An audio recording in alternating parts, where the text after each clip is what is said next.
অসমাপ্ত গল্প। গভীর রাত হবে হয়তো, সময় জানা নেই, খুব বেশি গভীর হয়তো না। শীতের রাতে যেন এমন মনে হতে পারে আমি একা দাঁড়িয়ে আছি একটা নির্জন রাস্তায়। শীত নিবারণের জন্য কিছুই নেই আমার কাছে, সে বোধটাও নেই এখন। আজ বড়ই অনুভূতি শূন্য আমি, জানি না কোথায় যাব। আসলে কি যাওয়ার মতন কোনো জায়গা আছে আমার? বাবা মা, হ্যাঁ তারা তো আছেন, কিন্তু কিভাবে ফিরে যাব তাদের কাছে? ফিরে যাবার মতন কোনো পথ কি রেখেছি আমি? আর যদিও বা ফিরে যাই, কি উত্তর দেব তাদের? কেন ফিরে আসলাম?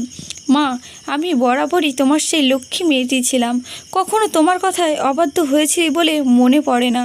এর জন্য হয়তো এই যুগের মেয়ে হয়েও তোমার কথা মতন তোমার পছন্দের ছেলেকে বিয়ে করেছিলাম, না দেখেই, কিছু না জেনেই, শুধু তোমার খুশির কথা চিন্তা করে। মা, মা, আমি এখনও তোমার অতটাই ভালোবাসি, সত্যি বলছি। শুধু শুনতে পারছো মা? আমি মেঘা, আমি তোমার সেই আহ্লাদি এক মায়ের মেয়ে মেঘা। ছেলে তুমি ভালোই খুঁজেছিলে, আরব দেখতে ভালো, ভালো চাকরি। সে ভালোটা যে শুধুই ওপরেই ছিল, কিন্তু ভেতরটা যে কতটা কুৎসিত, কত ভয়ঙ্কর, সেটা তো যদি তুমি বুঝতে, তাহলে হয়তো মা আজ আমি তোমাদের থেকে মুখ লুকিয়ে পালিয়ে বেড়াতাম না এভাবে। আমি সত্যি বড় বেশি স্বার্থপর, অনেক বেশি কষ্ট দিচ্ছি, তাই না?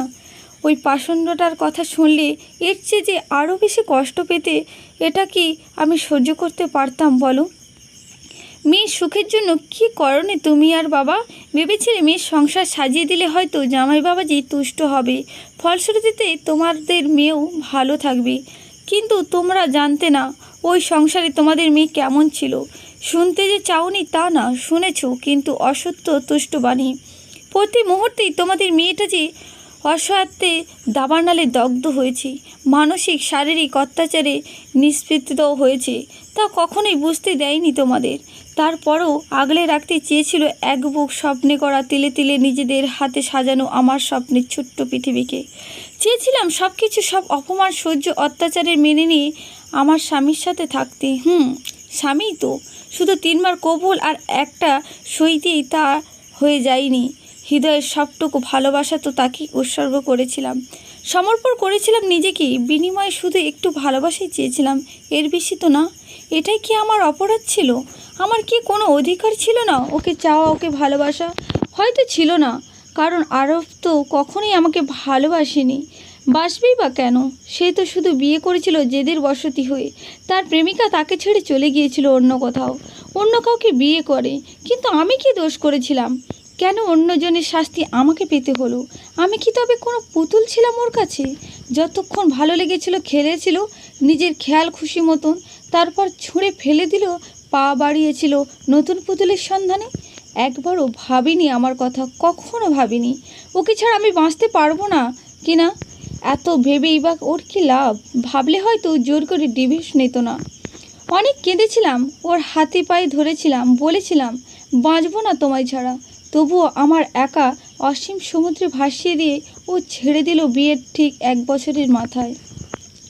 আরব ছেড়ে যাওয়ার পর আমার ছোট্ট পৃথিবীটা হঠাৎ করে সবিহর হয়ে গিয়েছিল। ওকে ছাড়া আমি যে অপূর্ণ, আমার প্রতিটা নিঃশ্বাস তা বারে বারে স্মরণ করিয়ে দিয়েছিল। মা, তোমরা বলেছিলে নতুন করে স্বপ্ন দেখতে, নতুন করে সব শুরু করতে, নতুন করে বাঁচতে। কিন্তু মা, আমার যে আর দেখার মতন কোনো স্বপ্নই ছিল না।